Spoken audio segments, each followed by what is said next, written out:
This is the Char-Griller Akorn Jr. So a few years back, I bought the grown-up version of this, and it's out on my deck. I'll have to do a review of that later. This is awesome. When this came out, I loved my full-size one. It's great. You throw parties. It's great for a number of people, but on days when it's just me and I want to grill out, I didn't want to waste a bunch of charcoal, for a burger or for a hot dog or something. So when Prime Day rolled around, this thing dramatically dropped in price because this thing was expensive. You could only get this color gray too, which kind of sucks because my original one is blue. But anyways, it was $171, but when Prime came, it was marked down to, I think, $125 or $129, something like that. I think when it was all said and done with tax, I paid $136 for this thing. So I purchased this for a couple of reasons. The first reason was obviously the charcoal. I didn't want to waste a bunch of charcoal. You don't use regular charcoal in this. You use the really weird big black ones. Can't think of the name of it right now. But anyways, it was twofold. I wanted to save on charcoal, heating time and, clean up time and everything else because it's the Junior. And the second one was I wanted to also, it's portable. So if I wanted to take it camping, I could if I wanted to. But I have a Blackstone griddle travel one. I should do a review on that too. But I'm building an outdoor kitchen. So along with having lots of countertop, I wanted to be able to sink in my Blackstone griddle, but be able to remove it when I go camping. And then same with this. I want to sink this in just so no one can walk up and just steal it. But I want to be able to take it out to clean it. And if I wanted to take it camping, I could. So these things, I haven't had much luck with Char-Griller grills in the past. They tend to rust and fall apart rather quickly, at least the models that I've had, and I've had quite a few of them. And I've never had any. I think the longest one I had lasted 3 years before it just rusted so badly it fell apart. So now this one, I think it's been, I'll double check when I do the review, but I think on the large one, the full size one, I think I've had it for three or more years, and the thing's just amazing. It's a tank. So this is kind of like similar to a Commando in a way, but the handle on this is wood, which is interesting. The supports are metal, and I assume these are probably aluminum legs. But it's cool because it's the exact replica of the big one. So it does have the lock to build up the temperature. This thing will go up to 700 degrees. This is cool. You can bake a turkey in this. You can make pizzas in this thing with a pizza stone. It's just a very cool little grill, and it's built like a tank, though. You got your ash pan down here, and you can control your temperature. This one's a little bit loose. A lot more free moving than my original one. And then you got your temperature gauge. They're okay, pretty accurate. I mean, I haven't had any issues with mine. And then you have your vent at the top, which is cool, so you can control your heat, your flame, and you can put it out too. So if you overload this thing with charcoal and you want to save it for next time, if you close everything up and have the lock engaged, it seals it up real tight, and then it'll put the charcoal out, so you can save some for your next grilling experience. You got some metal handles on each side, which is okay. It's cool for, if you need to, take it, travel with it. So, open her up. It was very simple to put together. It's a few parts and stuff, but you can see the inside. I'm not sure quite how this is all put together. I'm going to have to check into this. I know the Commando is ceramic on the inside. What difference that is between this model as far as like cleaning, cooking efficiency, I don't know. This one does have a really nice gasket that seals up rather well on it. They're not perfect. They're not put on perfectly, but you're talking about a $136 grill. It works. It works fine. I have no problem with the way it's put together. They give you a little device here for picking up your grates, like if you got to add some more charcoal, or I use that like because when I cook potatoes, I just lift this up and throw the potatoes down on the charcoal and foil. Very nice grates. This is a major improvement from some of their grates with their other grills, the cast iron. You do have to season it. It's really easy to do. As long as you clean and maintain this thing, it's great. It works fine. I have no issues with it. I haven't had any major issues with rust or anything like that. I do bring my big grill in the garage, though, in the wintertime. I haven't left it out. Once I build the outdoor kitchen, it will be left out. It'll be covered, though, too. And I've also debated about throwing some moisture suckers on the inside just to make sure it doesn't get all rusty or nothing. But so you have these little tabs here, too. Not quite sure what other accessories come with this or what these tabs are for, but I just assumed it was so you didn't accidentally lift the grill out the plate, so it does come out. And then underneath you have your pan here, and it has these ledges, and I believe this is for either their stone, or I'm not sure if there's a way like to raise coals if you need to or not, but I know they have a stone that they sell that goes on here, and then you have your charcoal rack down here, and then down there is the ash pan, and it slides into that little Y section there that you see. So, and this comes out, all removable if you want to clean it up and stuff. So that's really kind of cool. Slide that back in, and I'll turn it so I don't pull it out. And then you got your little indentations there so it's lined up perfectly. Here's your lock. Okay, so your ash pan down here, if you haven't seen one of these, it has little locks on the side. You can see how it's released on that side. Same thing on this side. You release it, and then you can pull this out, for cleaning. So that little circle here is what holds it up, and it rides onto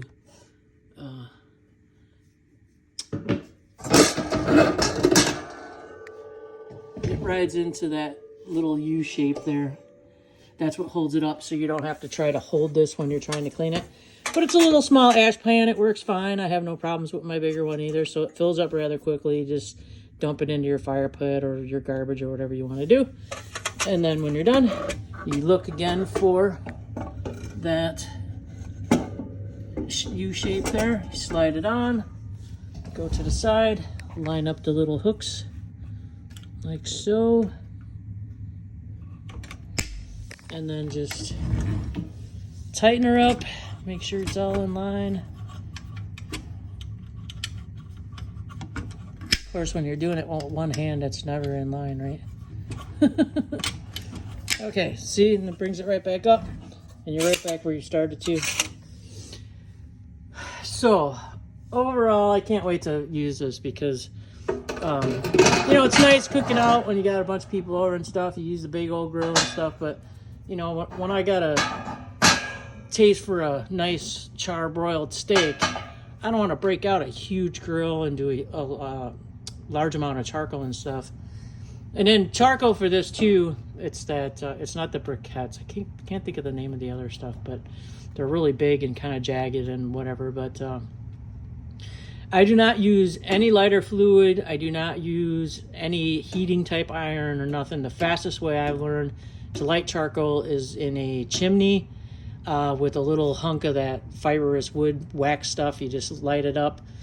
You have your charcoal in your chimney, and you stick down your little wax lighter, and you put the chimney on top and walk away. And just keep an eye on it. 5-10 minutes. That charcoal is nice and lit. Pour it in, and you're ready to go. And then usually I'll put the lid on and open her up to wherever I need her to get her fired and going, and then I'll wait until the temperature rises. It's really cool that you can, with the controls on the top and the bottom, you can control that temperature really cool, almost like operating an oven, so you can get the perfect temperature for whatever it is you're doing. That hole here in the center makes it really nice if you're cooking something long term, I don't know if you would on this or not, but I guess like if you wanted to cook something for 18 hours, you know, you could do indirect, take that center part out and be able to refill the charcoal to keep her going for that long. I don't think I've ever used it that way, but I'm sure you probably could if you wanted to. But I would like to try making a turkey in this. Maybe not in this one, in my big one, but seeing what you can do. Pizza would probably be really awesome in these things because you can get the temperature cooking hot like they do at the pizza places. You know, because most ovens I think are what, 450 or 500 for the max. But this thing it's a tank. It's just a literal tank. You know, the walls on this thing, you know, they're double thick. They hold the temperature really well. It's really easy and fun to cook on these things. They're very durable. I've had great success and luck with these. Like I said, I'll double check, but I know my big one, it's 3 years at least. It might even be 5 years by now. And then I'll show you what that one looks like too, because it's been used a lot. I used to throw a lot of parties. So that thing was getting fired up all the time, huge amounts of food, and it's just done wonderfully. This one's different with the wood handle. It's okay, it works. You know, maybe it helps to keep from warming up or whatever. I don't know. But the cast iron grill, now when you use this thing after a while, it will get all greasy, splattery and stuff in here. I try to keep that as clean as possible. I use oven cleaner. I don't know if it's recommended, but I use oven cleaner and stuff to get a lot of that grease out of there so you don't have any fire ups. I don't really worry too much about the bottom. I just don't like it all over the top because it just kind of looks gross. But the big maintenance issue with these, you know, obviously are the cast iron. So you have to season it, and you have to season it properly.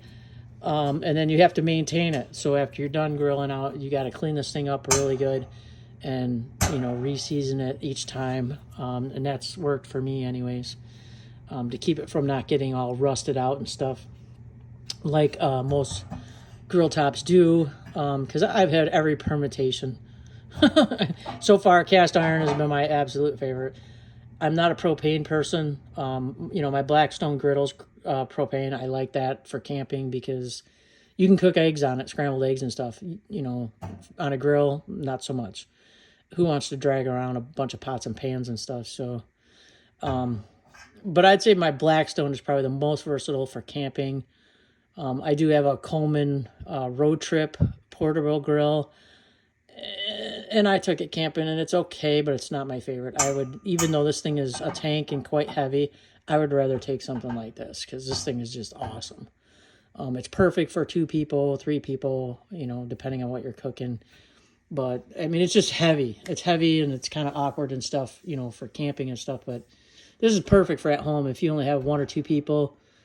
Perfect size. Obviously, it's probably not going to work for parties and stuff, but this is just a phenomenal grill. I mean, I can't recommend this grill enough to you. It's served me well. It's made some fantastic food. The reliability of that thermometer too. It might not be dead on accurate. I haven't really tested that. I probably will in the review. This is kind of more just my overall impressions and thoughts since I've had the big Mamba for quite a few years. And I am going to do some reviews on all that stuff. I didn't get a chance to this year. I had some family issues. My mom's been sick, and just, you know how life tends to kick you around. When one thing happens, 3, 4, 5 things happen. So, you know, I'm here and I'm there. I get here as often as I can. So I'm going to try and get them out. But for sure, I definitely want to do a kitchen series next year on all my little different grills and griddles and stuff that I use. Because it's really cool. They're all very versatile. They all can do many different things. You know, ideally, most people just have like one grill or whatever. But I love the versatility of the griddle. And I've taken that camping and used that strictly because you can do everything on that. You can make a steak on it. It won't taste the same as on here, but you can make a steak on it. But you can make breakfast, and breakfast is really cool when you're camping. It's harder to do breakfast on if I just brought this. Because I don't want to bring a ton of pots and pans with me when I go camping, you know. I just want something quick, easy to use. This is fantastic. Throw a steak on it, throw burgers, hot dogs, whatever, ribs, whatever, chicken. It's just very, very cool, man. The price was great. If you can get this on sale, like through Prime Days and stuff, I don't think, $136, out the door is a bad price for this little junior grill, only because of the quality of it and how long the grill actually holds up over the years. That's money well spent, especially, the big one. I don't even know what the big one is priced at now. I know when I bought it, and it was quite a few years ago, I think I paid like $300 for it. And man, I've gotten my money back out of that tenfold. I mean, it's amazing. It's just a great quality product. So I just wanted to show you this because I just got it. I just put it together the other night. It's a really cool grill. Oh, excuse me. So yes, I will be doing those reviews in the summertime. I don't know. I might even kick one up this fall. I got to see how it goes because I've got a bunch of projects going on. So other videos. I've been injured as well, which doesn't help because I take on too much stuff. But I need to get back to my camping and outdoor stuff. This should help. But I also have been doing some other side things when I have some time. So I don't know if you guys will be interested in it or not. But when I was a teenager, I was an automotive detailer. And when I got older, I kind of got away from it and stuff. And now with my truck, especially, and some of the damage it's gotten from other people, I got all my equipment back. So if you're interested in any of that kind of stuff, I can show videos on that too. Power washers, buffers, and all budget price stuff. We're not talking expensive equipment, because that stuff can get into really expensive. But it's perfect for the weekend warrior who wants to take care of their vehicle, though, take out some scratches, hard water, buff out, whatever. So I have some of that going on. Oh, let's see what else. And then, the carpentry stuff, you guys probably aren't interested in that, but I do a carpentry business on the side too and do some custom work. So I've been kind of tied up. I haven't got to spend much time doing any of that stuff, really. I think I've got to wash my car a few times this year and work on it a little bit, but I've just been so busy with, other responsibilities. So anyways, thanks for sticking around. I appreciate it. I hope you come back and check out. I'll do a series on all the different grills and griddles. I'll probably even show and maybe, use the Coleman road trip one because I'll have to see because I don't know. I might sell that one. I mean, it is nice and it's got a cool layout and it's got some neat features that some other grills don't have. But in practical use, I don't know. You'll have to see it in use and see what you think. But for me, I mean, it is very portable, more portable than this, and clean up in that one's a little bit easier and stuff too, but, it's propane, but I don't know, there's just something about it. You'll have to stick around to see in the future, but, all right, I appreciate it. Thanks. Take care. See you in the next video.